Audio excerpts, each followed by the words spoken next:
Delta சொந்தங்களே, நம்ம இப்போ ஸ்டார்ட் பண்ணலாம். இப்போ இங்கே இருக்கோம் அப்படின்னு பார்த்தீங்கன்னா, இச்சடியோடவளம் பக்கத்தில் வந்து போயிட்டுருக்கோம். இன்னும் ஒரு 4-5 கிலோமீட்டரில் வந்து இச்சடியோடவளம் ரீச் பண்ணிடுவோம்.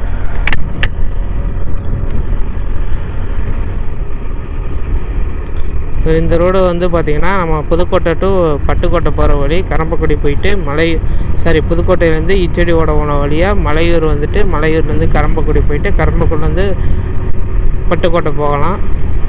அதுதான் இது. நம்ம இப்போ பார்த்திங்கன்னா வடவளம் வந்து வந்துட்டோம்.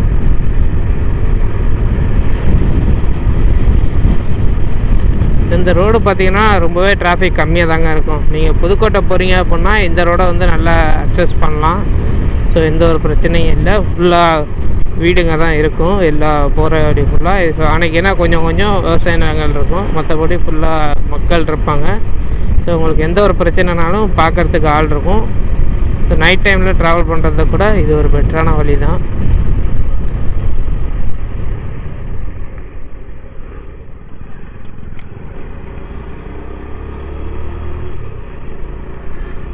நம்ம எப்பயுமே சொல்கிறது தான் மக்களே, ஹெல்மெட் போட்டு வண்டி ஓட்டுங்க. 2 வீலர் ஓட்டும்போது ஹெல்மெட் போடாமல் வண்டி ஓட்டாதீங்க. டிராஃபிக் ரூல்ஸை நல்லாவே ஃபாலோ பண்ணுங்கள். இங்கே பாருங்கள், நல்ல ஒரு முக்கம் இது. இங்கே ஒரு பெரிய ஒரு கோவில் ஒன்று இருக்குது. இந்த கோவிலோட குளம் தான் அது. இது என்ன கோவில்னு சொல்லிட்டு எனக்கு தெரியல. நான் நெக்ஸ்ட்டு இன்னொரு வீடியோவில் வந்து கேட்டு உங்களுக்கு போடுறேன். இது என்னங்கன்னா அவ்வளோ பெருசாக போயிட்டுருக்கு ராலி ஃபுல்லாக. இது என்ஜினாக இருக்குமா ஒன்றுமே தெரியல. ராலி வரிசையாக வந்துகிட்டே இருக்குது. இது 3வது ராலி போகுது.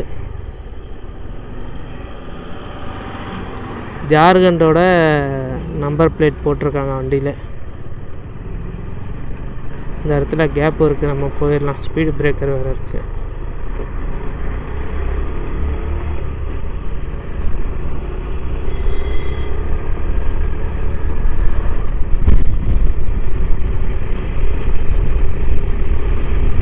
நம்ம பார்த்திங்கன்னா கிட்டத்தட்ட அந்த பைபாஸ் வந்து வரப்போகிறோம். உங்கள் பைபாஸ் பார்த்திங்கன்னா கந்தரக்கோட்டை டு புதுக்கோட்டை போகிற இடத்துல போயிட்டு ஏறும். ஸோ அதுதான் அந்த பைபாஸு. ஸோ டெல்டா சொந்தங்க, நம்ம வீடியோவை வந்து நம்ம சேனல் வந்து சப்ஸ்கிரைப் பண்ணாமல் பார்த்துட்ருக்கீங்கன்னா ஒரு சப்ஸ்கிரைப் பண்ணிட்டு லைக் பண்ணிடுங்க. சப்ஸ்கிரைப் பண்ணும்போது கூட ஒரு பெல் ஐக்கான் இருக்கும், அதையும் கிளிக் பண்ணி ஆளுன்றதை கொடுத்துட்டிங்கன்னா நான் போடுற அனைத்து வீடியோவும் உங்களுக்கு நோட்டிஃபிகேஷனாக உங்களுக்கு வந்து ரீச் ஆகும். நம்ம டெல்டா ரீஜியனில் இருக்கக்கூடிய கிராமத்து சாலைகள் அனைத்தையும் பார்க்கணும் அப்படின்னா நீங்கள் நம்ம சேனலை சப்ஸ்கிரைப் பண்ணுங்கள்.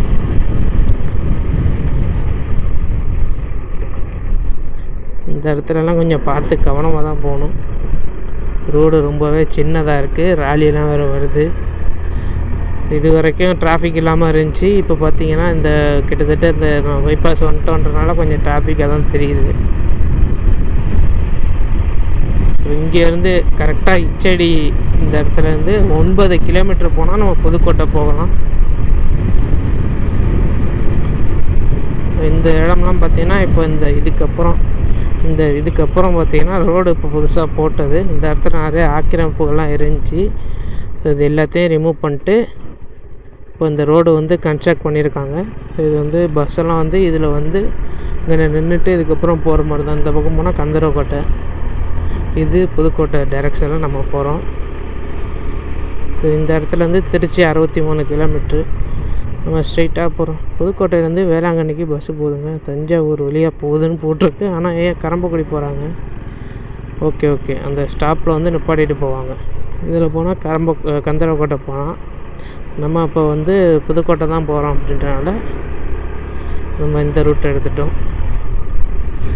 இதில் வண்டி நிறையா வருங்க. இதில் பார்த்திங்கன்னா மதுரை போகிற பஸ்ஸு, இந்த பக்கம் தஞ்சாவூர்லேருந்து மதுரை, இந்த பக்கம் சிவகங்கை, திருச்சி போகிற பஸ்ஸு மோஸ்ட்டாக இந்த பக்கம் வராது.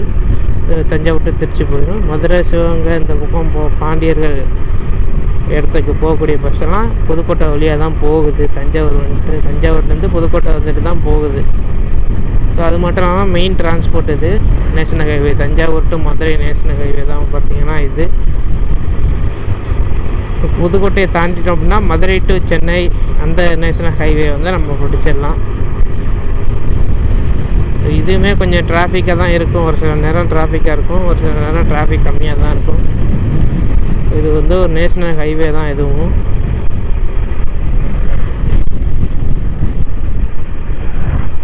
முன்னாடி எதுவும் வண்டி வரல, அதே சமயம் பின்னாடி எதுவும் வண்டி வரல. நம்ம எப்போயுமேங்க ஒரு விஷயம் நல்லா தெரிஞ்சுக்கோங்க, நம்ம ஒரு வண்டியை சைடு எடுக்கிறோம் அப்படின்னா ஃபஸ்ட்டு நீங்கள் பார்க்க வேண்டியது முன்னாடி வண்டி வருதான்னு பார்க்கணும். ஸோ தென் வந்து நம்ம மிரரில், சைடு மிரரில் பின்னாடி எதுவும் வண்டி வருதான்னு சொல்லிட்டு ஒன்ஸு வாட்ச் பண்ணணும். ஸோ பின்னாடி வர வண்டி எந்த வேகத்தில் வருது, என்ன ஸ்டேட்டஸில் வருதுன்னு பார்த்துட்டு அதுக்கேற்ற மாதிரி நீங்கள் எடுத்திங்கன்னா பெட்ரு. பரவாயில்லைங்க, மழை நல்லா பெஞ்சிருக்கு, அதனால தான் இந்த இடம்லாம் தண்ணியே இருக்காது. சுத்தர எவ்வளோ தண்ணி கிடக்கு பாருங்கள். ஸோ அதேமாதிரி பார்த்திங்கன்னா சைடு எடுத்துட்டிங்க அப்படின்னா அகைன் நம்ம லெஃப்ட் மிரரை பார்த்தோம் அப்படின்னா பின்னாடி நம்ம சைடு எடுத்த வண்டி என்ன பொசிஷனில் வருதுன்னு சொல்லிட்டு பார்க்க முடியும். ஸோ அதையும் பார்த்துட்டு தான் நம்ம வந்து அகைன் லெஃப்ட் எடுக்கணும் சைடு எடுத்துகிட்டு. ஸோ சும்மா ரைட்டில் ஏறிட்டு உடனே லெஃப்ட் எடுக்கக்கூடாது. நம்ம கொஞ்சம் முன்னாடி போயிட்டு அதுக்கப்புறம் பின்னாடி வர்ற வண்டி கரெக்டாக வருதான்னு பார்த்துட்டு அதுக்கப்புறம் லெஃப்ட் எடுக்கணும். ஸோ இதெல்லாம் வந்து நம்ம நேஷனல் ஹைவேல போகும்போதெல்லாம் ஸ்ட்ரிக்டாக ஃபாலோ பண்ணால் மட்டும்தான் அசம்பாவிதங்களை நம்மளால் தடுக்க முடியும். இங்கே பாருங்கள், ஒருத்தர் அசால்ட்டாக நடந்து போயிட்டுருக்காருங்க ரோட்டில்.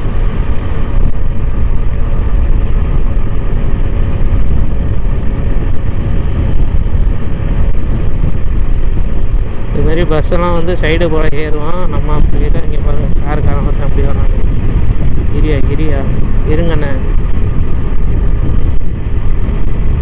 பார்த்து சேஃபாக போங்க மக்களே. டூ வீலரில் போகும்போது ஹெல்மெட் போட்டு போங்க. நம்ம அதுக்கு தான் அடிக்கடி சொல்கிறோம். ஆம்புலன்ஸ் போகுது, கடவுளே யாருக்கும் எந்த ஒரு அசம்பாவிதமும் நடந்துடக்கூடாது. ஸோ இதில் பார்த்திங்கன்னா நம்ம லெஃப்ட்டு போனோம் அப்படின்னா புதுக்கோட்டை நகருக்குள்ளே போகலாம். ஸ்ட்ரெயிட்டாக போனோம்னா மெடிக்கல் காலேஜ் வழியாக நம்ம பைபாஸில் தான் போக போகிறோம். திருச்சி ரோடை போய் ஜாயின் பண்ண போகிறோம்.